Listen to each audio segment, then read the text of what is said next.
Shalom, shalom la famille, shalom à nous tous, bienvenue une fois de plus à cette page. J'aimerais continuer la suite de notre histoire, une histoire vraie qui s'est réellement passée. Souvenez-vous, lorsque nous avions commencé, j'ai parlé de cette sœur qui était décédée dans le cercueil, et un individu était en train de couper les ongles et la chevelure. Et son frère riche a appelé et on a récupéré ce monsieur pour l'amener. On a appelé la police. C'est après plusieurs années qu'on a compris ce qui se passait. Donc le monsieur avait appelé comme il était riche et on a récupéré ce monsieur. À la police, il a négocié et on a laissé sortir le monsieur. Et le monsieur lui a donné ce qu'il avait coupé, comme chevelu, tout ça. Donc le monsieur... Comme il était là dans l'église comme leader, il continuait à tuer des gens puisqu'il n'avait pas abandonné. Il n'avait donc pas abandonné la sorcellerie. Il y avait seulement les conditions qui avaient changé, qui avaient augmenté. Donc il continuait à faire son massacre. Il y a eu donc son frère qui était un converti, qui était réellement converti. Son frère a dit, je ne peux pas supporter tout ça. Il est retourné dans son pays, puisqu'ils étaient dans un pays étranger. Il est retourné dans son pays. Et le monsieur, un jour, il est allé dans son pays, il a vu son frère. Il lui a dit, non, avec toute la richesse que j'ai, je ne peux pas accepter que toi, mon frère, tu ne peux pas vivre comme tu vis. Je t'offre une voiture afin que tu puisses faire tes courses. Tu peux refuser tout ce que je fais, mais au moins, accepte cette voiture. Son frère a refusé la voiture. Il est allé voir le leader, le pasteur de l'endroit, l'assemblée où ce frère persévérait. On est donc venu convaincre son frère de prendre la voiture. Gloire soit rendue au Seigneur. Ce frère, il était un véritable enfant de Dieu. Il a refusé. On a envoyé des gens dans la famille. Il a refusé. On a tout fait. Il refusait. À la dernière minute, il a donc dit, si tu veux que je prenne cette voiture, il faut que tu viennes prier. Il faut qu'on prie ensemble afin que je puisse prendre cette voiture. Son frère n'est pas venu. Le pasteur qui était en train de le convaincre pour prendre la voiture était là. Ils ont prié et lorsqu'ils priaient, Dieu a ouvert les yeux du pasteur. Il a vu des choses comme l'œuf. Il y avait l'œuf dans la malle arrière. L'œuf qui était comme invisible. Ils ont ouvert, ils ont pris. Quand on continuait la prière second tour, c'était à la déventure. Ce qu'on appelle le capot, je crois bien. On a ouvert, on a encore enlevé l'œuf. L'œuf cru. Et c'est là où on a vu des fétiches, des choses qui n'étaient pas bien dans la voiture. Donc, il voulait comme ça là, donner son frère dans la sorcellerie.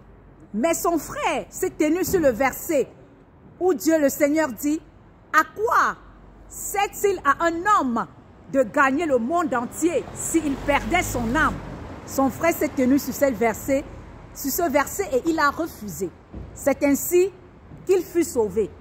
La voiture, il a donné cette voiture à l'assemblée où il persévérait. Il a dit au pasteur, si tu veux, tu prends. Mais moi, je n'entrerai jamais dans ce que mon frère me donne. Parce que je sais qu'il n'est pas réellement converti.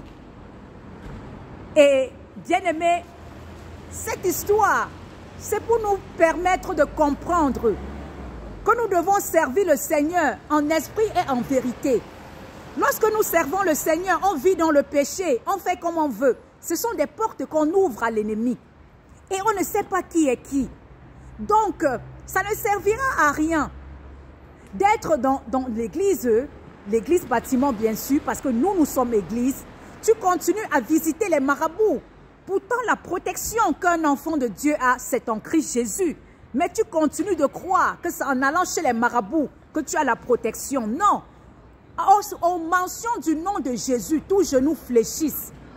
Et notre Dieu que nous servons, c'est lui qui est le créateur de toutes choses. Il est le maître de tout esprit.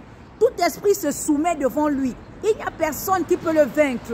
Un vrai enfant de Dieu, celui qui connaît son identité, n'a même pas peur. Il n'a pas peur et le sorcier ne peut rien lui faire. Et c'est ce qui est arrivé à ce frère. Il a refusé des choses qui ne glorifiaient pas Dieu parce que le Seigneur l'avait sûrement averti. Le Seigneur l'avait sûrement parlé et il n'a pas pris ces choses. Bien-aimés, servons le Seigneur en esprit, en vérité. Marchons avec le renouvellement de l'intelligence. N'aimons pas le matériel. À quoi ça servira-t-il d'avoir toutes ces choses et de ne pas gagner le ciel? À quoi ça servira-t-il que tu sois dans les grosses voitures, que tu passes ton temps chez les marabouts, comment chercher pour évoluer, pour tuer des gens? Pourtant, un jour tu vas mourir, un jour tu vas t'en aller et tu rendras compte. Bien-aimé, à quoi sert-il, toi ma soeur, que tu passes le temps derrière les hommes pensant que ce sont eux qui vont s'occuper de toi pour que tu aies une meilleure vie? La vie meilleure, c'est seulement en Christ. Oui, tu es dans l'assemblée des chrétiens, mais tu passes ton temps à courir derrière les hommes. Ça ne servira à rien. Le salaire du péché, c'est la mort. Étant donné que tu es là et que tu ne veux pas suivre le Seigneur selon ses voies, c'est la mort qui te suit, c'est la mort qui te poursuit. Mais pour ceux qui ont reçu Christ, qui marchent en nouveauté de vie, c'est la vie de Christ qui le poursuit. Bien-aimé, arrête-toi un instant et pose-toi la question. Suis-je réellement en train de marcher comme le Seigneur le dit? Suis-je réellement en train d'obéir à la parole du Seigneur? Et si ce n'est pas le cas, il n'est jamais trop tard. Tu peux toujours revenir et te convertir réellement et servir le Seigneur et tu verras sa gloire dans ta vie. Il n'y a personne qui sait ce Dieu et il n'y a pas de transformation dans sa vie. Parce que ce Dieu, il est puissant. Ce Dieu, il est bon. Ce Dieu, il est véritable. Ce Dieu, il est notre protecteur. Oui, bien-aimé. Voilà l'histoire. Ce monsieur continue à faire des massacres, mais il est toujours dans l'église. Il n'y a personne qui parvient à l'exposer. Pourquoi? Parce qu'il est riche et il construit même des églises bâtiments. Lorsqu'on dit qu'il y a des églises qu'on veut construire, il va aller financer même. On se dit que c'est un bon samaritain. Attention. Alléluia. Attention. Shalom.